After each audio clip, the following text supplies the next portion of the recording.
Hopefully you're in a position to win on Sundays, and all you're trying to do is go out and play a solid round and be able to lift that trophy up on the 18th green.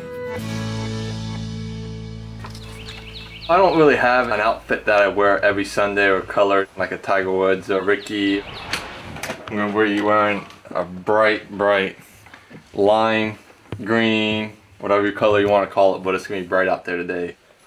Good outfit, and hopefully we can possibly put a jacket over top of it. It is the final round of the RBC Heritage, and as Billy Horschel dreams of wearing the champion's tartan jacket, he is well aware of the potential highs and lows that await. The most rewarding part, I haven't been there yet, is obviously getting the victory. The most disappointing part is, when you're not able to play the way you wish you would have and things don't go your way. You get a little disappointed about that, but you got to understand it was still possibly a good week. I'm tied for 6th right now, about 5 shots back. But if I can just make a couple more putts, I may have a chance to win. We just got to see how it goes. But the 26-year-old has felt the bittersweet sting of Sunday before.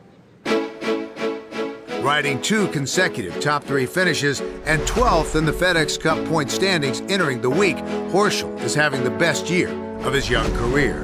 But victory still evades his grasp. The first one's always the toughest. I'm young, I still have hopefully many years out here, but I want everything to happen quick. And it's been a little too long in my mind, but hopefully today's the day. Whether chasing your first win or your 77th, Sunday has a different energy than the previous 6 days we've witnessed. Expectations are heightened, and the margin for error shrinks. Entering this day 7, 14 different players have broken through with victories in 2013. And as Horschel makes the short drive to Harbortown Golf Links, he is hopeful of being number 15. Body feels good. Emotionally, mentally feel really well. I'm a little bit more free, a little less tension, and all I'm really focused on is playing the best round I can play and hopefully walking off with a victory. One key to his day is the strict adherence to a routine. It makes you feel more comfortable knowing that you're doing the same thing over and over. I normally head over to the fitness trailer for about 30-40 minutes, get my body loosened up, do some stretching, some mobility exercises. You don't want any knots in there, feel tight, so loosen up the muscles and a little bit of a stretch at the same time. That's it. About an hour before I tee off, I head to the putting green, putt for about 20 minutes, and then I head to the driving range about 30-40 minutes before I tee off. On this Sunday, Horschel's pre-round preparation comes under the supervision of his coach, Todd Anderson.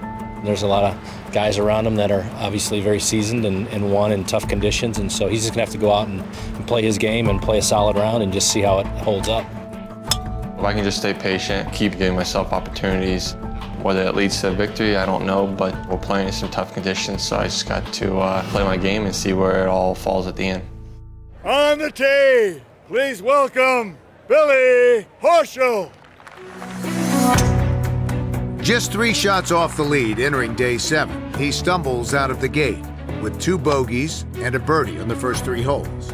Then at the par 4 8th, his approach finds the stands, Can you get a club, driver? resulting in a drop and another dropped shot.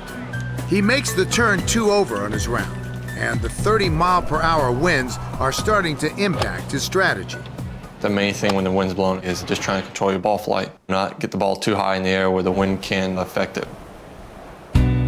Horschel exhibits increased command of his game early on the back 9, getting back to even par on the day and within 3 shots of the lead. But he ends day 7 on a sour note, making bogey at 17 and double bogey on 18. He cards a 3 over 74. I'm frustrated because of the way I finished. I played well, I battled all day, finished bogey dub when I was in perfect position. It's just uncalled for in my book. His first victory will have to wait, but there is reason for optimism. I've hit the ball better this week than I have in the last month and a half. I know I played well in Houston and San Antonio, but ball striking wise, it wasn't where I felt it should be. So this week, I struck it well. That's what I'll carry on the next week. As Horschel camouflages his disappointment by bringing joy to others, all eyes are on 2 U.S. Open champions battling atop the leaderboard. When we last saw Graham McDowell on day 1, he was at home in Orlando, celebrating the opening of his restaurant Nona Blue. Now, 1 month later, he is seeking his second career PGA Tour victory and first as a full-time member. McDowell rolls in a clutch birdie on 16 for a one-shot lead, but a bogey at the last drops him back to 9 under and into a playoff with Webb Simpson. The main competitor is the golf course after all said and done, and it really doesn't matter who you're on the tee beside. You've still got to go out there and focus, and hopefully come the end of the day, you're going to be picking up the spoils. And now the pressure on Simpson, who has to make to extend the playoff. There's your champion, Graham McDowell. It's been a long time since I won, and this feels really nice. Hopefully I'll be grilling and drinking beers with Nona Blue later. I kind of call this my first authentic win in the PGA Tour. The US Open, I wasn't a tour member when I won that, so this is my first win as a tour member, and I'm very, very, very excited about it. I feel very proud to be champion.